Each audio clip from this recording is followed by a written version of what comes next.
Welcome back. So let's look at what everyone's been talking about, that data release by the MBS. Markwe, guide us on this. Well, thank you, Chamberlain. I have with me in the studio Mr. Dr. Oke Ikechukwu, who is the Executive Director, Development Specs Academy, and also a development consultant. I also know that he happens to be a columnist and also a member of this day editorial board. You're welcome to Sunrise Daily. Thank you very much. I'm going to ask you quickly, what was your impression when you heard yesterday that we had this growth, 0.55% growth rate? What were your initial thoughts? My question was growth compared to what? Recession commences if you've had negative growth for 6 months, thereabouts, 2 quarters. And from one of the speakers, he says that we're looking at, you speak of a rebound from recession when you get back to where you were when it began, and probably with improvement. And he went as far as 2014. What are the indices to warrant the submission made? You look at unemployment, you look at GDP, you look at manufacturing, you look at retail trade. My question is, what is it we've recorded in all of this? Now, he talked about recovery when you get back to the point where you were, but that this definitely is growth. Yeah. That growth starts from 0.01% and we're at 0.55%. From when? That is my question. From this quarter. From this quarter. And that means that all the negatives up to this quarter don't matter. The fact that rice is 17,000 doesn't matter. You see, when you speak of growth, you move economic indices and relate them directly to impact on citizen welfare. That is where there is an issue as I speak. So this growth, excellent. On TV, on paper. Analysis, macroeconomic indices, wonderful.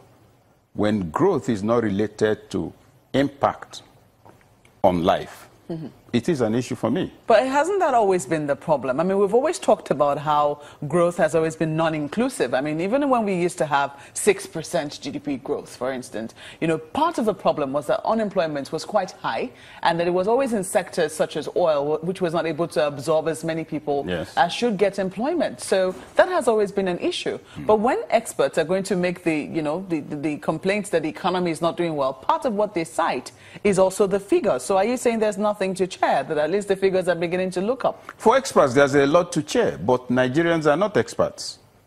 You refer to the oil economy. Per capita income, maybe in Abuja, you say that you do per capita income and say every person in Abuja, the average person lives on 10,000 a day.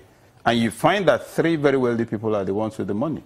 What I'm saying is, this is good news, but let's not delude ourselves. Let the government not start celebrating and assume that we're out of the woods. The very problems on the ground are even getting worse. Your income and my income is buying less in the market. The trader has less money to import with because of the value of the naira, etc. So most businesses, retail business, most of them have shrunk by more than 50%. The shops are open, but they've employed less people. They acknowledge that inflation will continue to be an issue. I'm sure you must have seen the tweets of the president yesterday saying that there is still work to be done and they would not rest until Nigerians can feel the impact of this in their lives and in their pockets. Was that reassuring for you? You see, it's important, it's reassuring. The president is addressing the people and is acknowledging that there's more work to be done. My point is that let those who are celebrating not assume that the announcement they've made is translating into the indices that are improving people's lives, namely that there will be a decline in petty thievery and robbery. People are actually getting poorer every day. Once we have that in perspective and we are celebrating this, I'm okay. What about, you know, the areas? I mean, we're looking at the major areas that have driven this growth. We see oil playing a huge role, even though, yes, oil prices have not been fantastic, but at least production has been ramped up, which is good news. And they also have the agricultural sector, which is largely retained its a growth process, as it were. And then you also have manufacturing and trade. Aren't these areas, especially agriculture and manufacturing, areas that we should share, that at least some progress has been recorded there? Yes, I agree with you. Progress. Because those are the areas that most likely will have the largest impact on employment and people's pockets. Yes, my concern is, when we speak of the gains in these areas, I'd like to see them in real terms.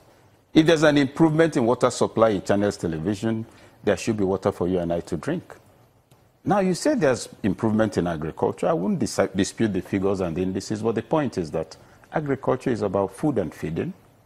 If there's less food as there's improvement in agriculture, if food items are costing more, if farmers are having issues and paying more for fertilizers, my question would be, what do you mean by growth in agriculture? It's about food and feeding. It's not about analysis. And when you speak of manufacturing, what is the, what do you call it, installed industrial capacity? How many people are measuring up to capacity as we speak?